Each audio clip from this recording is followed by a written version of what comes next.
Magandang hapon, Miss Mai. Welcome po sa Tatak UPLB segment. Bago po natin umpisahan ng ating kwentuhan, pwede niyo po bang batiin muna ang ating mga fellow alumni na nanonood po ngayon? Magandang hapon sa iyo, Polly, at magandang hapon sa mga nanonood sa Tatak UPLB segment. I'm very glad to be here and to join you in this interview and this segment, and I'm looking forward to also sharing my own experience as a UPLB student, but also as an alumni of the College of Economics and Management. Maraming salamat for inviting me today. Balikan na po natin ang inyong student life. So, natatandaan niyo po ba yung unang impression niyo sa UPLB nung pumasok po kayo? So, Polly, I'm from UP Los Baños. I was born and bred and studied sa Los Baños. So, Los Baños is home to me. Sa katunayan nga nag-aaral ako sa Christian School International, CSI, within the campus of UPLB. Tapos high school ko, ang high school ko was UP Rural High School. Tapos college sa UPLB. So, kumbaga, ang UPLB is my playground, and everything I know and still bring with me is from UPLB. But syempre, it's different when you study college, because as a grade schooler and as a student, I'd always just pass by some of those classrooms and buildings at UPLB. But as I came into UPLB as a university student, syempre iba na ang perspective, no? My first impression, of course, was that, oh, this is wonderful. I get to stay in the same town and the same familiar environment that I grew up with. And it was just a big opportunity and much welcome na I get to study and have 4 more years of my college in UPLB. So first impression, always really positive thoughts about UPLB, and very familiar lahat ng galaw, which is very fortunate for a student. During that time, hindi po ba kayo nagsawa sa UPLB given na dito na po kayo lumaki, dito pa rin kayo nag-college? Actually, hindi, Polly. I was actually, this is a very funny anecdote, and I've always shared this with people I know, that my parents actually encouraged me to study sa Diliman. To consider studying sa Diliman. And to me, I said, bakit ako mag-aaral sa Manila? Ang ganda-ganda ng Los Baños. I didn't feel any thoughts about leaving Los Baños at that time. And because most of my friends were also studying in UP Los Baños. But I can also, recognize when newcomers come to Los Baños. At first, it might be intimidating, but because of the environment and the people as well as the students, you feel welcome and feel like it's second home. So yeah, hindi ako nagsawa. Siguro after college, medyo parang sige, baka pag-isip-isipan natin lumipat ng ibang lugar. Ngayon naman, puntahan natin yung kurso po na inaral nyo. Pwede ko po bang malaman, ma'am, ano po yung course na kinuha nyo? I graduated from Bachelor's of Agricultural Economics, major in Marketing and Prices. Habang inaaral niyo po yung itong course niyo sa Ag-Econ, may subject po ba kayo na malaki naging impact sa inyong college life? When I chose Ag-Econ as a subject, it was really about familiarity with the agriculture sector. Kasi syempre, nandun ka sa environment sa Los Baños, but also my interest in economics, both micro and macroeconomics. How does a sector contribute to the broader economy? And then, as we know now, it is a driver and a driver of growth in the Philippines. But when syempre nung college ka, I didn't really have that greater appreciation. But what I always remember from my subjects was my subjects on agricultural policy, but also marketing, understanding from farm to table. What does that mean? How do farmers produce, and how does that translate to actual commodities that are being sold and bought at the markets? And what does that have implications sa mga farmers and fisher folks, but also the agricultural policy side of it. That was really something that interested me. What do policies of government, how does that influence producers? How does that influence markets? I could remember we had that, I think it was a report where we had to focus on one agricultural policy.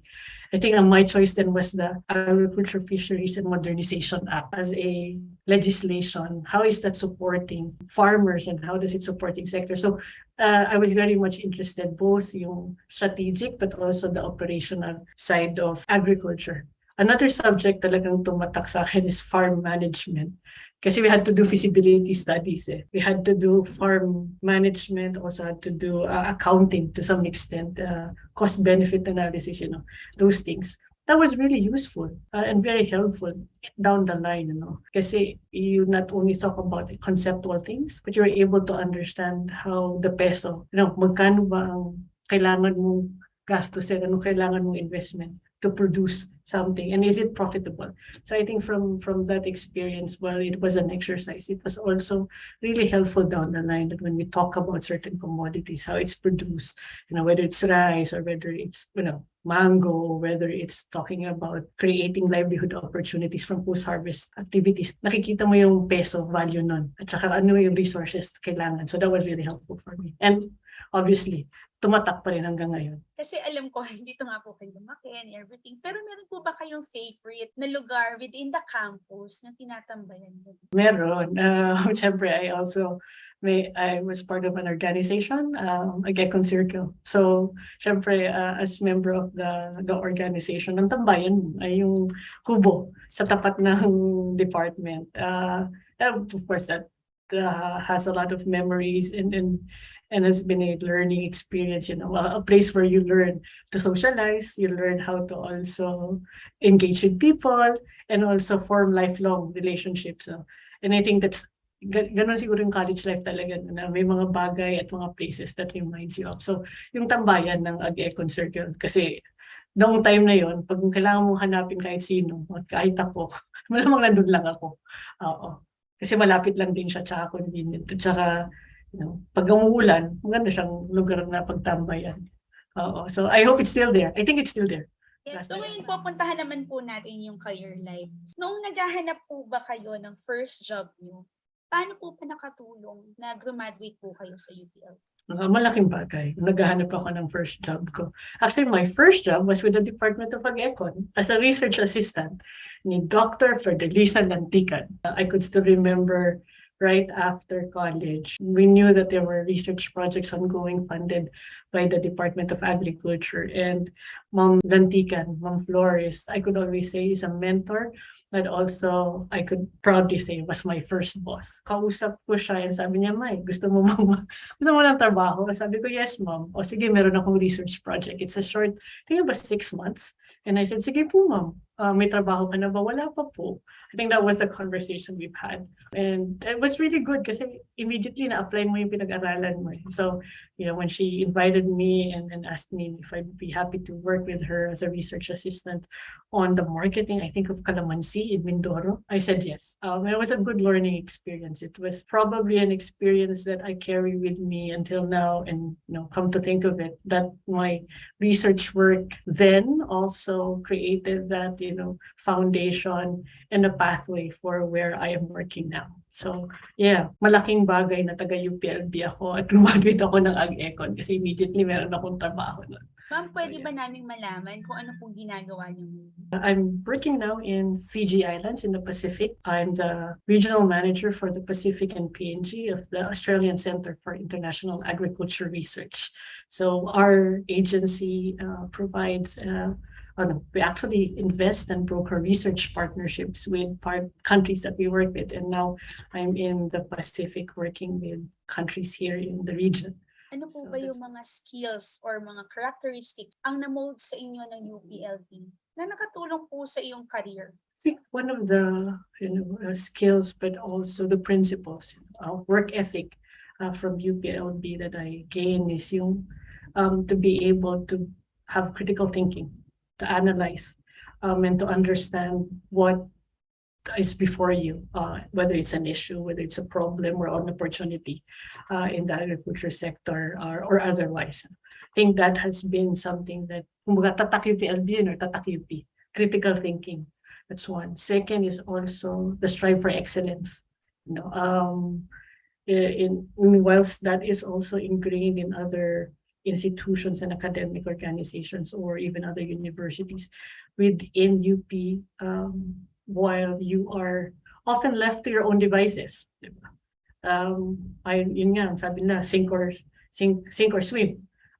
But if you want to excel, you'll be able to excel. And that's something that will also be rewarded. There are no preferential treatments. There are no kids gloves. Everyone is treated the same. And if you do put in the work, you will find the gains. So yes, depende na lang sa estudyante yun. But those are the two things. First is the ability to do critical thinking. Second is to strive for excellence.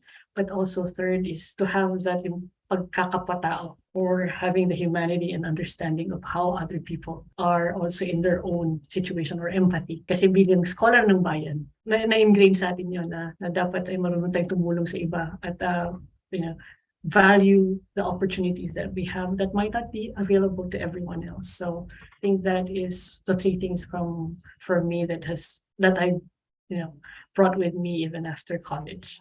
Ngayon naman ma'am, para sa ating mga students, especially yung mga freshmen natin na kauumpisa lang dito sa UPLB, ano po sa tingin niyo yung dapat nilang pagtuunan ng pansin ngayon sa kanilang pag-aaral para sa kanilang future career? I think I've always said this to people, and students I've met about saying, so what do you do para maging ganyan ng career ko or whatever. First is hard work. Not everything is given to you, so you need to work hard for it. Always consider that while nobody is looking, you need to still put in the work. Second is to value the work that you have and to always strive for excellence. I think yun yung work ethic na I think that has really created opportunities for me. Not everything will be given to you, and there are minsan nasiswertehan kayo.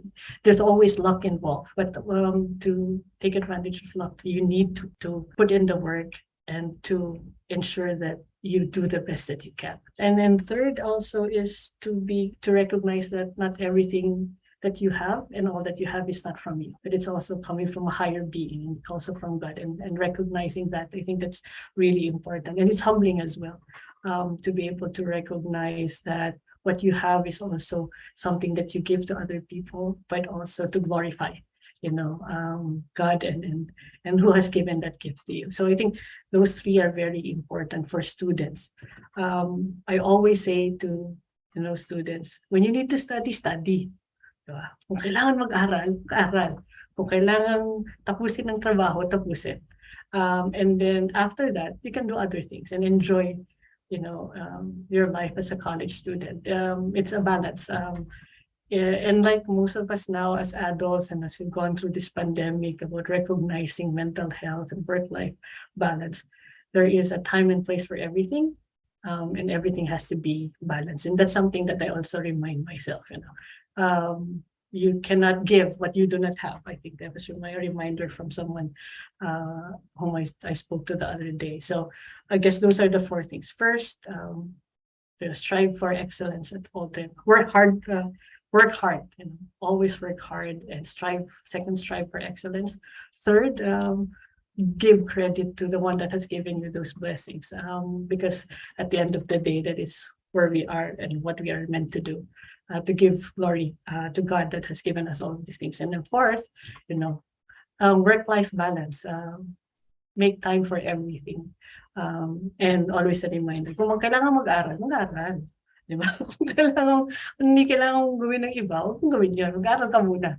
Tapos pagkatapos ng finals at saka lahat ng assignments, then you can also do other things. But yeah, as a student, I think that's the first thing that you need to really focus on your studies.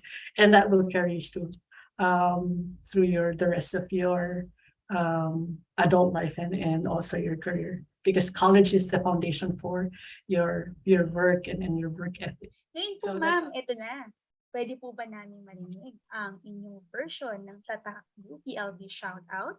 Ako si May Alagcan, Tatak UPLB ako.